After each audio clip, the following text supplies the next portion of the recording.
Les femmes et hommes qui donnent la vie se mobilisent aussi.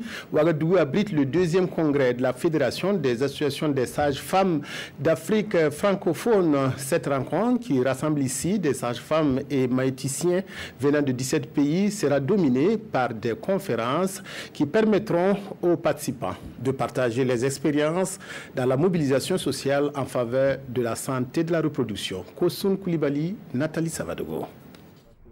La grande pluie qui s'abat en ce moment sur la capitale burkinabé n'entame en rien la détermination des sages-femmes et maïticiens de la Fédération des associations des sages-femmes d'Afrique francophone à prendre part aux différentes conférences initiées à leur endroit à la faveur de leur 2e congrès. Chacun y va de ses propres moyens pour y arriver. Un moment de partage d'expériences en matière de sensibilisation sociale en faveur de la santé de la reproduction.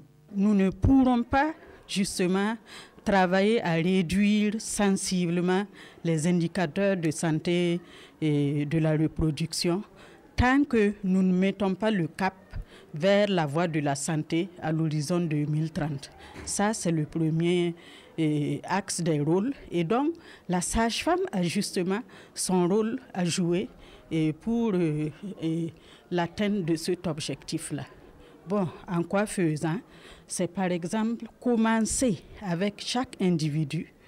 Et dans notre contexte, ce sont les femmes surtout, leur famille et toute la communauté, commencer déjà à la base à les sensibiliser sur les questions de santé.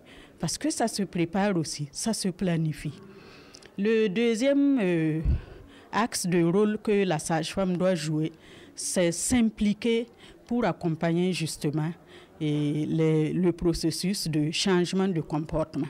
Ces conférences se poursuivent jusqu'à 13h pour faire place à l'ouverture officielle du congrès prévue pour 14h et qui sera présidée par Sika Kabouré, l'épouse du chef de l'État.